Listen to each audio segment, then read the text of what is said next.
رکھیں گے، ہر ہمیشہ نبی رہیں گے۔ نبی محمد رسول اللہ کا مطلب یہ ہے محمد اللہ کے رسول ہیں، تھے نہیں، محمد اللہ کے رسول ہیں۔ 5 مرتبہ تو اذانوں میں اور ہر مرتبہ اقامت کے اندر اور بار بار کلمہ پڑھنے کی توفیق ہوتی ہے۔ ہم یہی تو کہتے ہیں کہ محمد اللہ کے رسول ہیں۔ تو یہ زمانہ نبی کا زمانہ، ہر زمانہ نبی کا زمانہ۔ اب میرا آج کا عنوان جو بہرحال اس بات کا احساس کرتے ہوئے کہ مہمان تشریف فرما ہے، میں تو ویسے بھی خیر ہی ہوں اور آپ ہی میں سے ہوں، میزبان بھی ہوں، عمران بھائی ہمارے، سجاد بھائی اور ان کے والد نے مجلس قائم کی، امداد بھائی کے رفقا، یہ ساری ٹیم۔ تو میرا تو اپنے گھر کی مجلس ہے، اس لیے مجھے اپنے مہمانوں کا بھی خیال کرنا ہے، مگر اس کا یہ مطلب بھی نہیں ہے کہ مجلس نہیں پڑھوں، مجلس تو پڑھوں گا۔ تو مجلس کا عنوان ہے حکم مصطفیٰ، نبی کا حکم کیا ہے۔ اچھا یاد رہے کہ نبی نے فرمایا صلو کما رأیتمونی اصلی، نماز ایسے پڑھو جیسے مجھے پڑھتے ہوئے دیکھ رہے ہو۔ تھوڑی گردن ہلائیں گے تو میری بات آگے جائے گی۔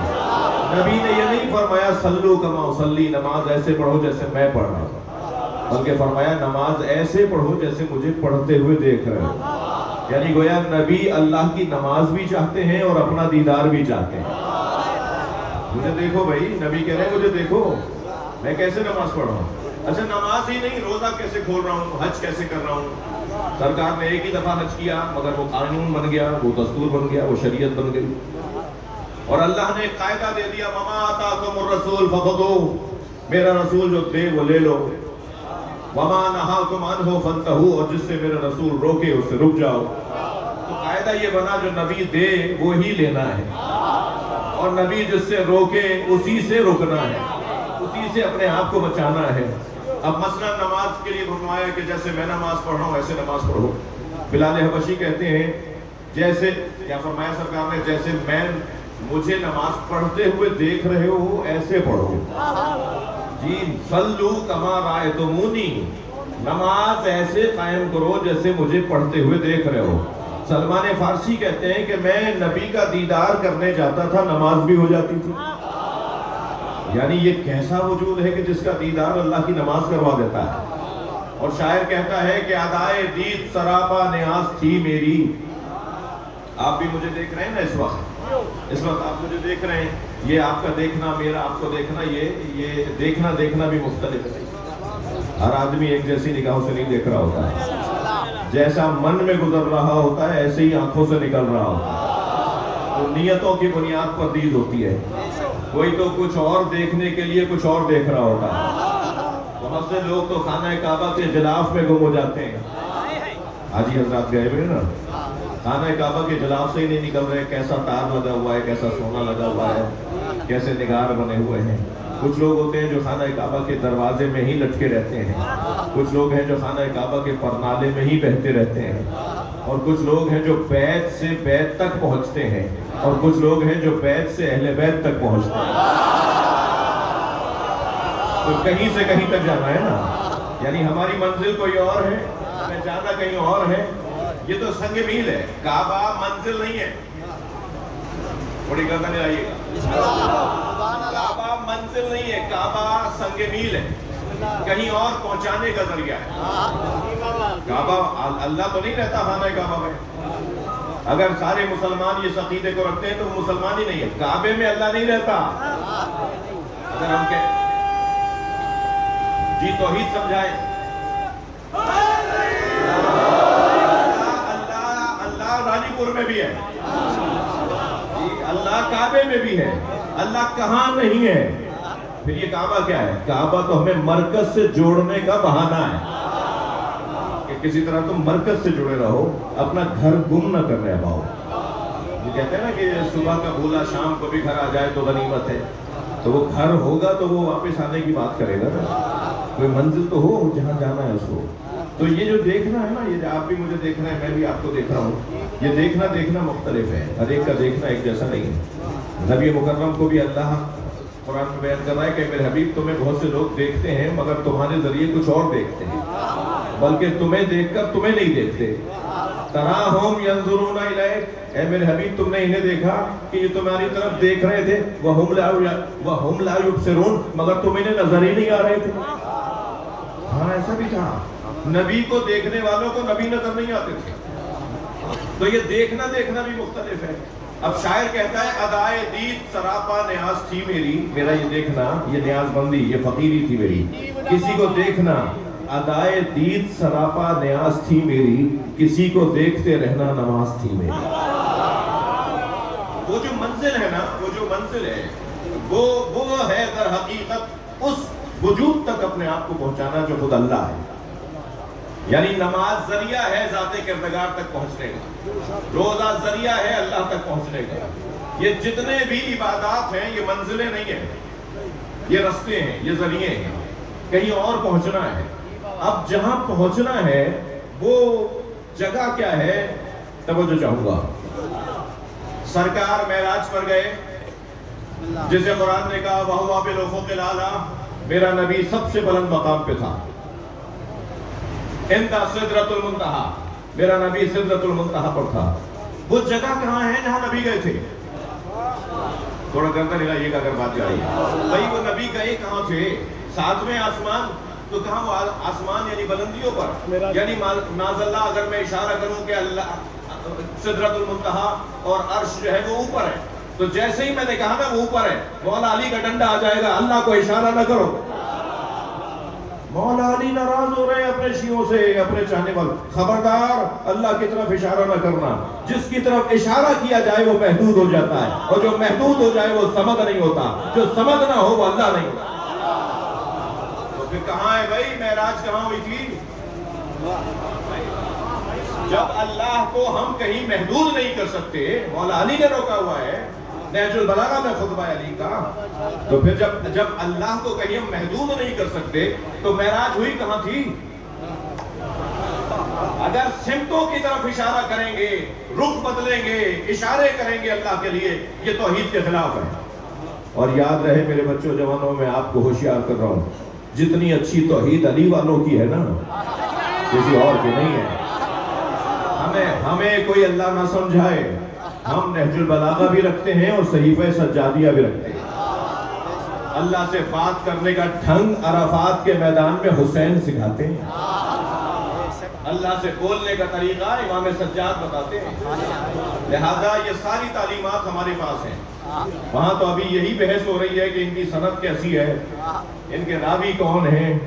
تم راویوں کو 200 سال بعد ثابت کر لینا، ہم علی کے کلام سے اللہ کو سمجھتے ہیں۔ وہ اللہ کہاں ہے، یعنی وہ معراج کہاں ہوئی، سرکار کہاں گئے تھے، یہ تو طے ہو گیا، یہ تو بہت روشن ہے کہ کسی سمت میں نہیں کہا جا سکتا کہ معراج وہاں ہوئی تھی۔ پھر کہاں ہوئی تھی؟ توجہ چاہوں گا بس عزیزو، جہاں اللہ سے ملاقات ہو جائے، جہاں اللہ سے ملاقات ہو جائے وہی معراج ہے۔ میں ایک بڑا سجا ہوا جملہ اپنے محترم مجمع کو حوالے کر رہا ہوں، جہاں اللہ سے ملاقات ہو جائے وہی معراج ہے۔ بس اللہ سے کبھی ملاقات سدرۃ المنتہا میں ہوتی ہے اور کبھی کربلا میں ہوتی ہے۔ جو ملاقات کر لے وہ معراج ہے۔ اب کہاں ہو رہی ہے ملاقات کس کی؟ نبی کو معراج پر بلایا جا رہا ہے، سدرۃ المنتہا پر بلایا جا رہا ہے، وہاں نبی کی ملاقات اللہ سے ہو رہی ہے۔ کربلا میں اللہ کی ملاقات حسین سے ہو رہی ہے۔ تو کربلا سدرۃ المنتہا، یعنی جہاں ملاقات ہو جائے وہ سدرۃ المنتہا، جی وہی معراج۔ اب نبی مکرم فرما رہے ہیں نماز ایسے پڑھو جیسے مجھے پڑھتے ہوئے دیکھ رہے ہو۔ کیسے پڑھی سرکار نے نماز سرکار نے کیسے پڑھی؟ دو مثالیں دینے جا رہا ہوں۔ چوتھے دور حکومت میں جب مولا علی نے پہلی رسمی نماز پڑھائی، پہلی رسمی نماز جماعت جب مولا علی نے چوتھی حکومت میں پڑھائی، تو نماز ختم ہونے کے بعد صحابہ کرام جمع ہوئے اور مولا علی کے سامنے آ کے کھڑے ہوئے اور کہا یا علی لقد ذکرتنی صلاۃ محمد، آج آپ نے ہمیں محمد مصطفیٰ کی نماز یاد دلائی۔ تو بس جیسے علی نماز پڑھ رہے ہیں مصطفیٰ نے ایسے پڑھی۔ اچھا ایک اور زیادہ اس سے زیادہ روشن مثال دے دیتا ہوں۔ نبی فرما رہے نماز ایسے پڑھو جیسے میں نے پڑھی، تو نبی نے نماز کیسے پڑھی؟ نبی نے نماز ایسے پڑھی کہ سجدے میں سر ہے، پشت پر حسین ہے. یعنی نبی نے نماز پڑھی ہے حب حسین کے ساتھ. سجدہ ہوگا اللہ کا مگر حسین کی محبت کے ساتھ. تو نہیں رہے نا. میں ان بچوں جوانوں سے ایک سوال کروں. جب امام حسین نبی کی پشت پر تشریف فرما تھے، سرکار سجدے میں تھے، تو سجدہ لمبا ہوا یا چھوٹا ہوا؟ لمبا، اتنا لمبا ہوا کہ 70 مرتبہ سرکار نے سبحان ربی الاعلیٰ کہتے ہی. ہمیں تو کہا ہے کہ 3 دفعہ کہہ لو تو کافی ہے، اور خود سرکار نے 70 مرتبہ کہا. اور یہ ایک دفعہ بھی واقعہ نہیں گزرا ہے، 24 مرتبہ حسین بیٹھے ہیں. تاکہ اگر ایک نماز میں کوئی ایک صحابی بھی رہ جائے نا جو یہ کل کہہ دے کہ میں نہیں تھا، تو تم اس دن نہیں تھے، آج تو ہو. یعنی سارے صحابہ کرام کو نبی مکرم نے دکھا دیا کہ میرا حسین میرے ساتھ کیسا ہے. حتیٰ ایک بہت بڑا نام ہے صحابی محترم کا، حضرت عبداللہ بن مسعود فرماتے ہیں کہ میں بالکل نبی کے عقب میں تھا. جب نبی کا سجدہ طویل ہونے لگا تو میں یہ سمجھا کہ کوئی واقعہ گزر گیا. تو کہتے ہیں میں نے سر اٹھا کر دیکھا تو حسین نبی کی پشت پہ بیٹھے تھے. میں نے چاہا کہ ہاتھ بڑھا کر حسین کو نبی کی پشت سے اتار دوں. میرا ہاتھ حسین تک نہیں پہنچا تھا کہ نبی کا ہاتھ مجھ تک پہنچ گیا. خبردار میرے حسین کو میری پشت سے نہ اتارنا. اور جب تک حسین خود نہیں اترے اس وقت نبی نے سجدے کو مکمل نہیں کیا، سجدے سے سر نہیں اٹھایا. تو سوال کر رہا ہوں نا آپ سے، یعنی نبی مکرم کا حسین کے ساتھ جڑنا نبی کی عبادت میں اضافے کا سبب ہے. صحیح جملہ تو نہیں ہو گیا؟ حسین مولا اگر نبی سے جڑ جائیں تو نبی کی عبادت طویل ہو جاتی ہے. تو حسین کی وجہ سے نمازیں ختم نہیں ہوتی، بڑھتی ہیں، عبادتوں میں اضافہ ہوتا ہے. اب نبی کا فیصلہ کیا ہے؟ قرآن کی سورہ مبارکہ نساء کی یہ 65ویں آیت ہے جو میں نے آپ کے سامنے تلاوت کی ہے. ارشاد ہو رہا ہے فَلَا وَرَبِّكَ لَا يُؤْمِنُونَ حَتَّى يُحَكِّمُوكَ فِي مَا شَجَرَ بَيْنَهُمْ. اے میرے حبیب تمہارے رب کی قسم. اللہ اکبر.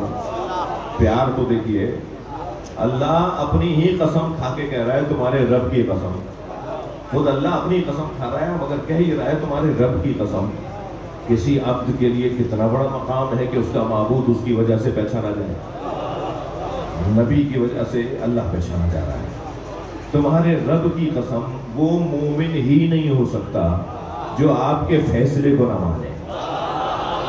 بڑی دیر لگا دی میں نے آپ کو مثال دینے میں. اے میرے نبی، وہ مومن ہی نہیں ہو سکتا جو آپ کے فیصلے کو نہ مانے. جو نبی کے فیصلے کو نہ مانے وہ مومن نہیں ہو سکتا. امیر المومنین کیسے ہوگا؟ مسلمانوں کا سربراہ کیسے ہوگا؟ جی بڑا آدمی کیسے بنے گا؟ وہ مومن ہی نہیں ہے جو نبی کے فیصلہ نہ مانے. اب نبی کا فیصلہ کیا ہے؟ نبی نے فیصلے تو بہت دیے ہیں مگر سارے فیصلوں پر جو حاکم فیصلہ ہے نا وہ فیصلہ وہی ہے ان لم تفعل فما بلغت رسالتہ. اگر آپ نے یہ حکم نہیں سنایا تو کوئی حکم نہیں سنایا. وہ کون سا حکم ہے کہ جو سنا دیا تو سب سنا دیے، جو نہیں سنایا تو کچھ نہیں سنایا؟ وہ حکم تھا من کنت مولا فہذا علی مولا. صلوات پر محمد و آلہ.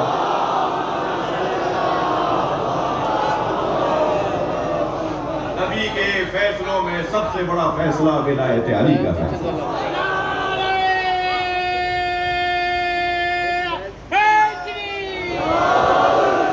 نبی کے فیصلوں میں سب سے بڑا فیصلہ من کنت مولا ھذا علی مولا.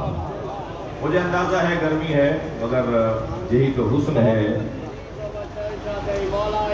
ملت عزائے حسین کی. بدن تکلیف میں ہے، پہلو بدلنے کی جگہ نہیں ہے. یہ کوئی اگر اپنا پہلو بدلے تو جگہ نہیں ہے.